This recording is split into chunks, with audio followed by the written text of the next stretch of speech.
दीदिया का फोन आया। दीदिया मेरी बड़ी बहन।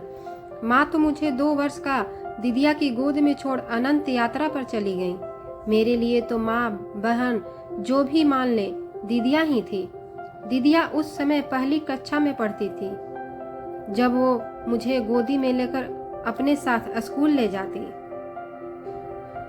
मुझे पास में बिठा लेती। कागज की पुड़िया में बंधे मुरमुरे और गुड़ भेली मुझे थमा देती।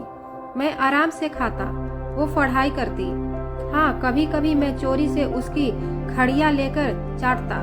पकड़े जाने पर हल्का सा धौल मेरी पीठ पर लगा देती, फिर अपनी फ्रॉक से मेरा मुंह पोंछ लेती। गांव के मेले ठेले में कई तरह के झूले लगते। एक बार स्कूल से लौटते हुए लकड़ी के झूले के सामने मैं रुक गया। जिद कर बैठा झूला झूलने की। 2 पैसे में झूले के 4 चक्कर झूले वाला लगवाता। बहुत मजा आता जब झूला ऊपर से नीचे की ओर आता। दीदिया ने अपना बस्ता देखा। 2 क्या 1 भी पैसा नहीं था उसमें। मेरा रोना मचलना बदस्तूर जारी था। दीदिया की आंखों में निरीहता थी।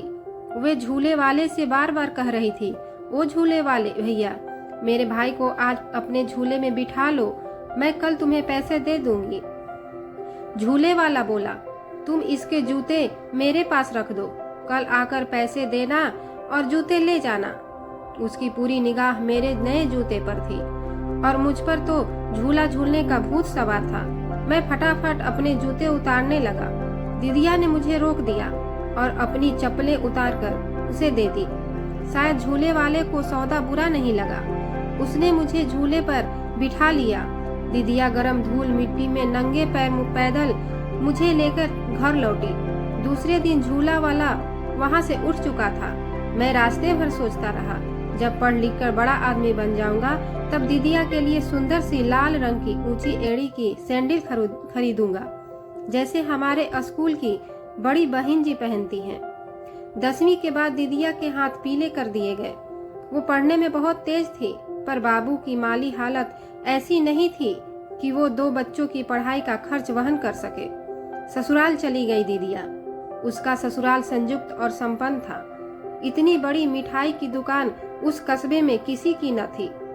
दीदिया के ससुर, जेठ, पति और देवर दुकान संभालते और हिस्सेदारी भी थी दुकान के। दीदिया जब भी मायके आती मेरे लिए नए कपड़े और मिठाई लेकर आती। जाते समय मेरे हाथों में रुपये रखती। मैं उनके पैर छूता तो आशीर्वाद देती हुई कहती, खूब पढ़ना, बड़ा आदमी बनना, बाबू का ध्यान रखना। समय अपनी गति से चल रहा था। सब कुछ यथावत था, शांत और स्थिर। अचानक परिस्थितियां उलट गईं। परिवार के एक मजबूत स्तंभ के ढहते ही दीवारें आपस में टकराने लगी। दीदिया के ससुर का देहांत क्या हुआ। भाइयों में त्याग और प्रेम की भावनाएं ऐसी बिखरी कि उनकी माँ भी उन्हें समेट न पाई। जब भी बंटवारा होता है, अपनत्व तो विगलित होता ही है, समृद्धि भी श्रीहीन हो जाती है। कहते हैं दुख कभी अकेला नहीं आता, बहुत सी परेशानियां साथ लाता है।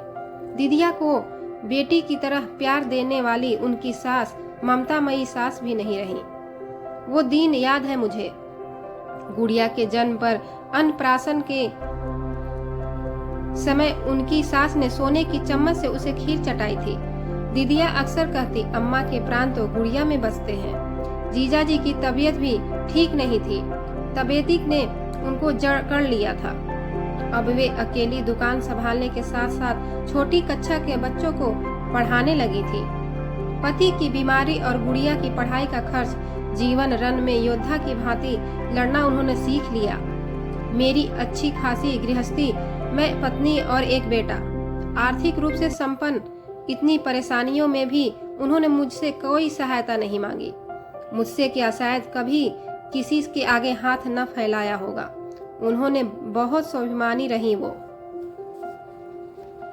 आज फोन पर उन्होंने कहा, मुन्ना, मैं बहुत मुश्किल में गुड़िया की सरकारी मेडिकल कॉलेज में दाखिला मिल गया, पर फीस में कुछ रुपयों की कमी पड़ रही है। अगर तू हेल्प कर सके तो। बात पूरी भी न कर पाई कि मैं बोल पड़ा, दीदिया क्या बताएं, कुमुद यानी पत्नी की तबीयत ठीक नहीं, उसका इलाज चल रहा है। इधर जो नया फ्लैट लिया उसकी किस्तें भी जा रही हैं। हाथ बहुत तंग है, वरना सरासर झूठ बोल गया मैं। झूठ तो बोल गया पर मन बेचैन हो गया। क्यों ऐसा कहा मैंने? मन के पाप को पकड़ लिया मैंने। मेरे मन में ईर्ष्या का कैक्टस उगाया था।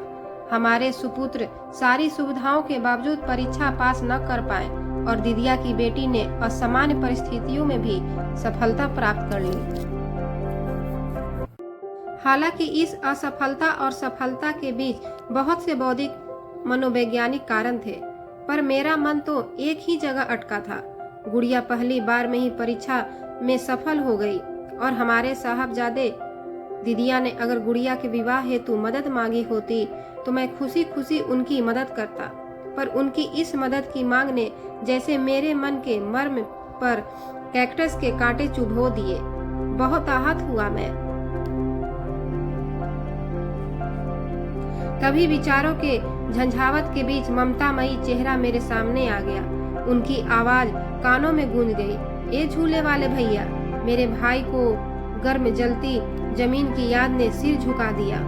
उस माँ स्वरूपी बहन के न जाने ऐसे कितने ऋण है मुझ पर।